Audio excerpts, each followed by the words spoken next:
एक ऐसी घटना जिसने एक परिवार को पूरी तरह तोड़ दिया और पूरे इलाके में मातम पसरा हुआ है।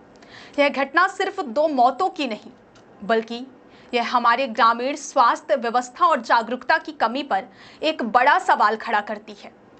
सतना जिले के ग्राम छींदा खमहरिया खुर्द में एक किसान परिवार पर दुखों का पहाड़ टूट पड़ा है। बीते 24 घंटे के अंदर एक ही परिवार की दो सगी बहनों की एक ही जहरीले सांप के डसने से मौत हो गई। पहले 10 साल की छोटी बहन सपना साहू की मौत हुई और उसके कुछ ही घंटों बाद उसकी 17 साल की बड़ी बहन निशा साहू ने भी दम तोड़ दिया।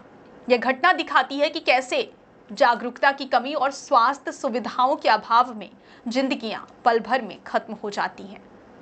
गुरुवार देर रात 10 साल की सपना साहू अपने घर में खाट पर सो रही थी। उसी दौरान एक जहरीले करैत सांप ने उसे डस लिया। शुरुआत में परिवार को लगा कि शायद किसी मच्छर ने काटा है, क्योंकि कोई बड़ा निशान नहीं था।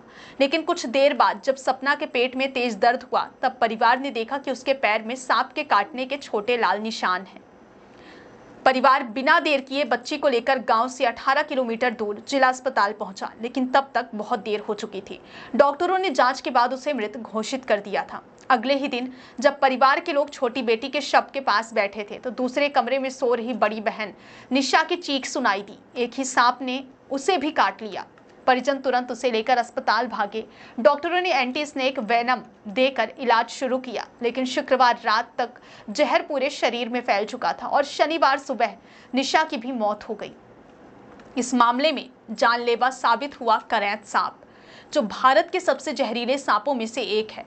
इसका जहर न्यूरोटॉक्सिक होता है, जो सीधे नसों और दिमाग पर असर करता है। इसकी सबसे बड़ी खासियत यह है कि इसके काटने पर ना तो कोई बड़ा निशान दिखता है और ना ही सूजन आती है। इसी वजह से कई बार मरीज खुद ही नहीं समझ पाते कि उसे सांप ने काटा है और अंदर ही अंदर जहर अपना काम करता रहता है। अगर परिवार को यह जानकारी होती कि सांप के काटने पर प्राथमिक उपचार क्या होता है और तुरंत ही किसी बड़े अस्पताल में जाना कितना जरूरी है, तो शायद दोनों बच्चियों को बचाया जा सकता था। अक्सर ग्रामीण इलाकों में लोग झाड़ फूंक या घरेलू नुस्खों के चक्कर में पड़कर अपना कीमती समय बर्बाद कर देते हैं। ग्रामीणों ने आरोप लगाया है कि उनके इलाके में स्वास्थ्य सुविधाओं की कमी है।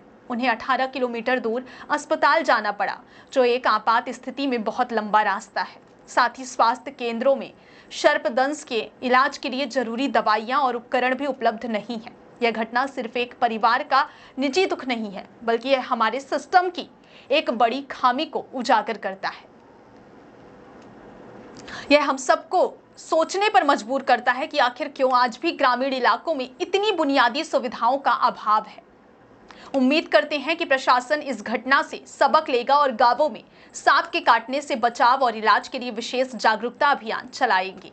साथ ही स्वास्थ्य केंद्रों में जरूरी दवाइयां और एंटी स्नेक वेनम की पर्याप्त उपलब्धता सुनिश्चित की जाएगी, ताकि भविष्य में इस तरह की कोई और दुखद घटना ना हो।